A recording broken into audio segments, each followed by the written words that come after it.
Sme sa presunuli do Memphis. On mal 90 detí. Ja keď neviem, či na to máme vôbec lístok kúpený. Každý, kto sa snaží byť nejak napomocný, robí to len kvôli jednému. Dobre, takže sme sa presunuli do Memphis, to je také múzeum, alebo také niečo. Je to vlastne pôvodné hlavné mesto, nie? Také najväčšie, najhlavnejšie mesto. A toto je len akoby časť toho vlastne. No toto je čas, hej, pozostatky z toho, hej, z toho mesta, ako keby sochy faraónov, dnu bude socha faraóna, taká úplne veľká. No ale to sú také len ako keby pozostatky, hej, na to teraz. To bude v tom hlavnom veľkom egyptskom muzeu, čo uvidíme zajtra, alebo? Zajtra? To zajtra, to je jedno. Tak poďme na to. Hej, Rameses som bol. Rameses. Čiže vlastne je to faraón Ramesses, nejak tak sa volá. On mal 90 detí a vlastne bol veľmi... Koľko mal? 90 detí. Si pána. Bol veľmi dôležitý pre Memphis, pretože vybudoval tú mesto, aké bolo vtedy. Táto jeho socha má cez 10 metrov, ale má polamané tu na nohy. Akože toto, že mal 90 detí, to je dobrá vec. Áno. To je silné. Písalo, že bojoval vo vojnách a takže proste bola taká vidná osobnosť. Nevieš náhodou, odkiaľ je, že čo je to za materiál?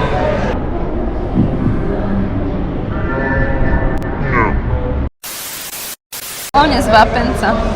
Z jedného kusu kameňa hlavne z vápenca. Tento kolosálny blok váži niekoľko desiatok tón. Čo?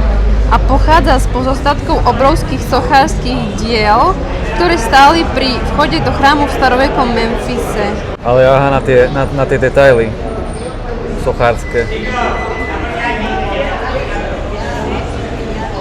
Jak to s tým museli chlapci vyhrať. By sme stíhali, hej? Dobre, tak poďme ďalej. Ešte nejaký taký fakt. Vidíš tam to vytesané? Jak medzi nohami? No toto som dával ako teraz, jak detail. Sú vytesané menšie postavy členov kráľovskej rodiny, ale bohov. Tam. To je tiež taká socha, vytesaná.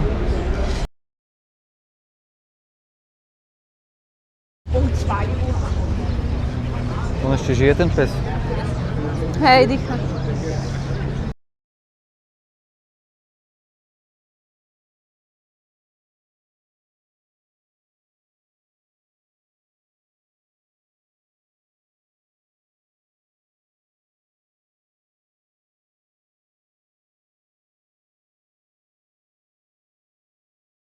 Ale to má tiež hlavu.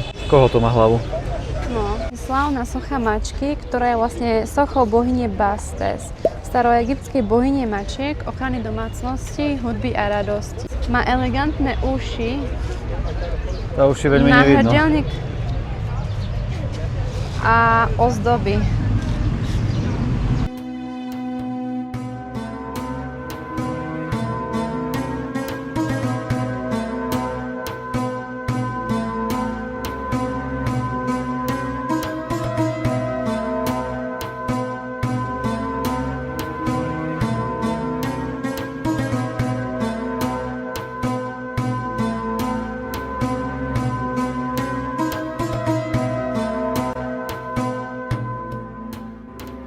Tu ideme ku ďalšej soche, ale tu chýba mu všetko tej soche, i ruky, ale i hlava. Ale aký je svalnatý, kúkaj. Super, že to zachovalo, no.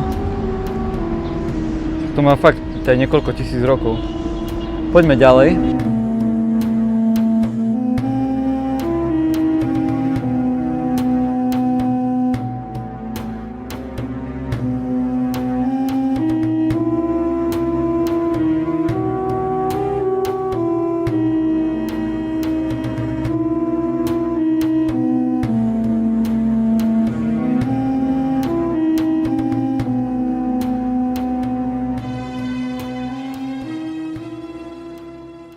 Toto bol Memphis. A ideme kde? Máme ešte jednu zastávku, aby sme to... Do Sakári. Aby sme to stihli, lebo potom začína o 3. Ramadán a všetko sa zatvára. Nie, že začína Ramadán, ale o 3. sa všetko zatvára.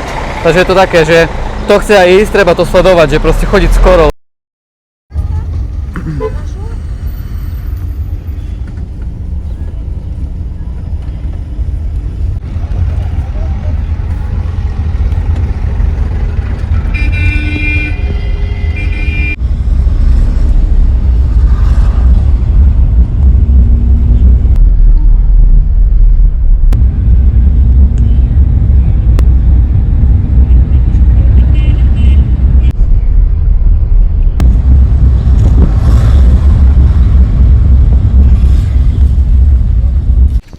Čiže sme v Fisu, sme sa presunuli do Sakkary. Tu není mesto, ale je to vlastne pohrebisko, kde pochovávali rôznych kňazov, rôzne významné osobnosti. Tu nájdeme len nejaké pyramídy a hrobky. Že jedna je tu najznámejšia pyramída, Džoserová pyramída. Vyzerá takto. To je tam, áno. Tak to vyzerá. Tu je množstvo hrobiek vysokých úradníkov, kňazov a členov kráľovskej rodiny. Ale povedz nám niečo o tej pyramíde najprv. Tak ide o stupňovitú pyramídu, ktorá je považovaná za prvú veľkú kamennú stavbu tohto typu v Egypte.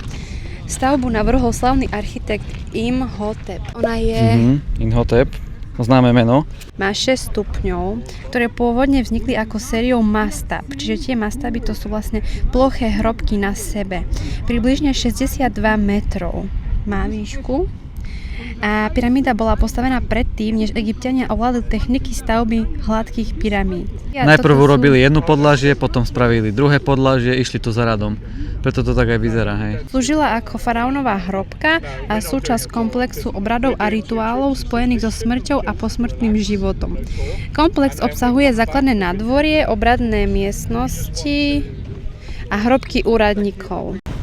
Čiže takto to vyzerá. Akurát mikrofóny nám pán vravel, že nemôžeme mať pripnuté na sebe, aj keď nechápem prečo, lebo koho ja tu točím, ani neviem prečo, tak ho máme len tak akože inkognito.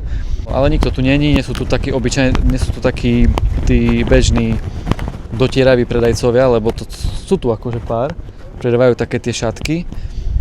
Povedal som mu raz, že nechcem a pochopil oveľa lepšie a kľudnejšie mesto, jak nejaké pyramídy v Gize, hej. Šoféra vlastne nám vybavil, ten pán na recepcii, nejakých 60 eur.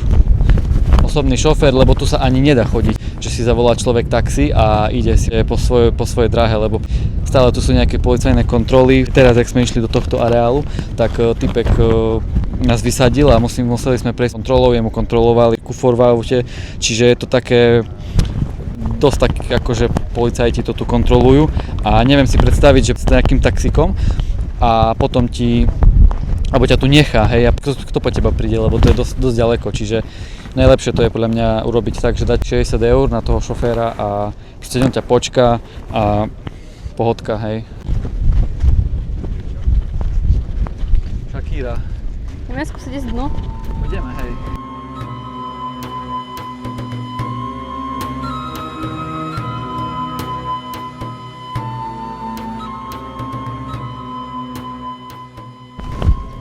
Tak poďme skúsiť ísť dovnútra.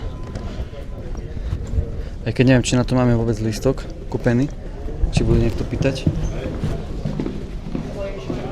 Napríklad teraz sa tu snaží predávať všetko. Všetky tie šatky. Aj by sme kúpili, ale nemáme hotovosť. Takže takto to tu vyzerá.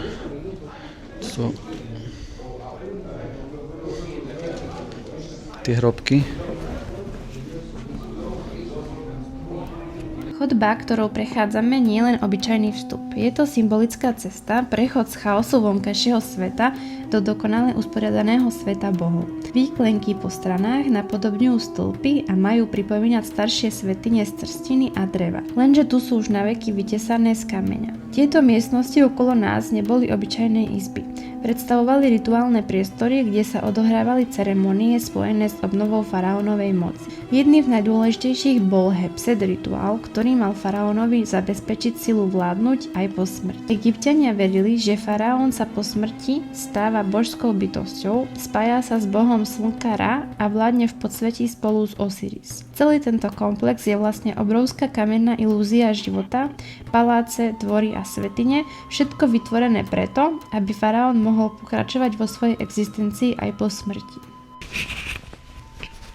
No takže som prišiel až k nej a je akože fakt veľká.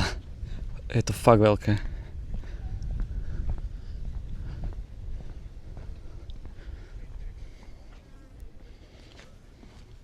Tam asi bude nejaká hrobka, ale nemám tam lístok zrejme. Sme nekupovali lístky aj dnu, len vonku. Tam tá ťava. Je ju vidno fajne. Ale pozerám, že asi by som tam aj mohol ísť. Nepýtala od nich nič. Alebo on.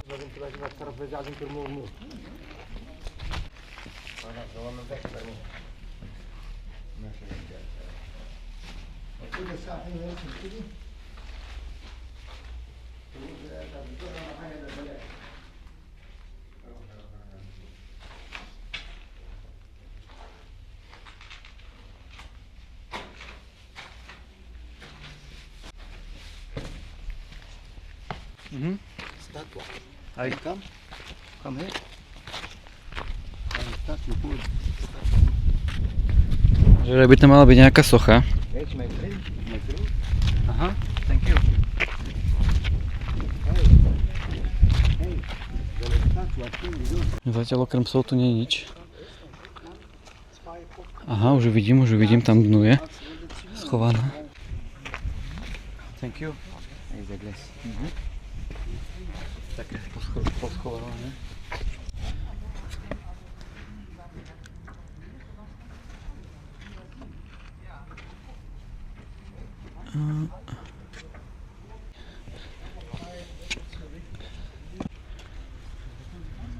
Ja neviem, odraz je tam, takže to veľmi nevidno. OK. Koľko znám tu vlastného sprievodcu. Dúfam, že zadarmo, než je bakšiš dajaký, lebo nemám pri sebe nič. Aha, I see. The tables here, and the I pyramid see. is a tree and the tree. I see.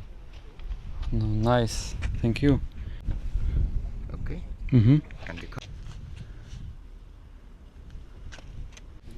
No jasné, že mi to chcel poukazovať, ale za tips. Ale nemám pri sebe, aj by som mu dal, ale nemám. Všetko ostalo u príjevke. A vlastne už nemáme aj tak ani žiadnu hotovosť. Každý, kto sa snaží byť nejak napomocný, tak robí to len kvôli jednému. A proste bohužiaľ je to tak, ja som aj tušil, prečo to robí, ale ja nemám pri sebe fakt peniaze, mne to je až blbé, lebo oni na to sú proste zvyknutí, na nejaké tipsy. Tu iba zametá podnik od piesku, zbiera tipsy, hej. Že niekomu ukáže výhľad na Kahiru. Mrzí ma to, ale nemám.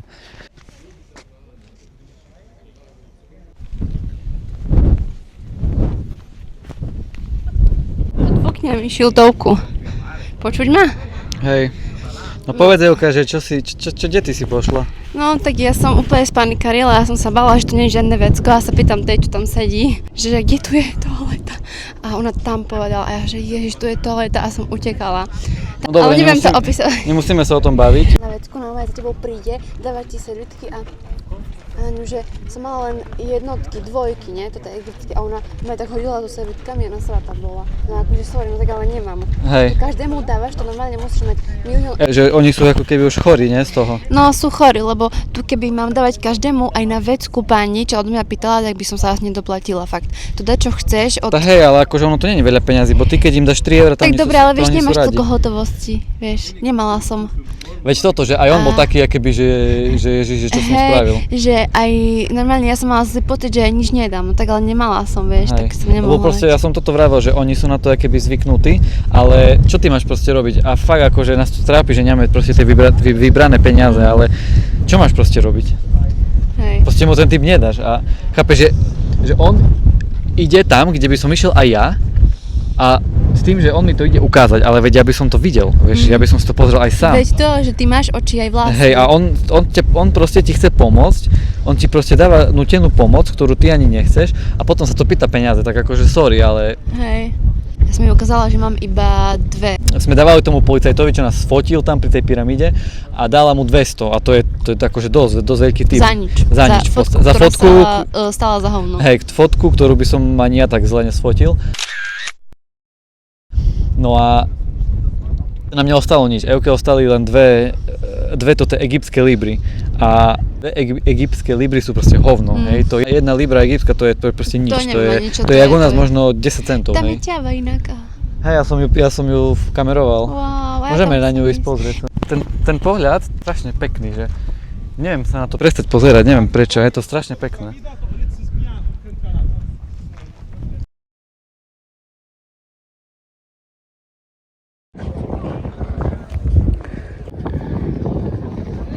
Evka, predstav nám ešte svoj outfit, lebo máš outfit ako nejaký archeológ. V púšti. Sa obliekla jak archeológ. Si vedela, kde ideš, ne? Som tu zapadla. Že by si zapadla. Toto By si páčilo, že zapadla. By si chcela takú prácu mať? Akože archeológ? Hej. Sprievodca. Archeológ. Asi nie, by som musela byť taká trpelivá, vieš, že... No, by si musela nájsť a to... hľadať stále dačo, no. Ale keby si našla, to by si bola jaká čaja?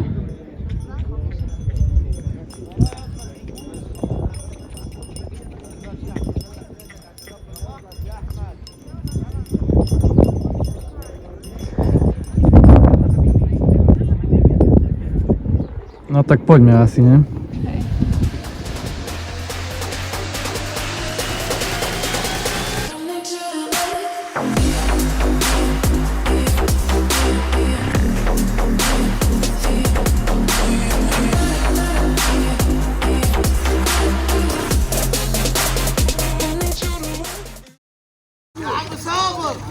A poďme si o tomto mieste niečo vlastne povedať. Pár zaujímavostí. Hlboko v zemi, ale je to obrovské.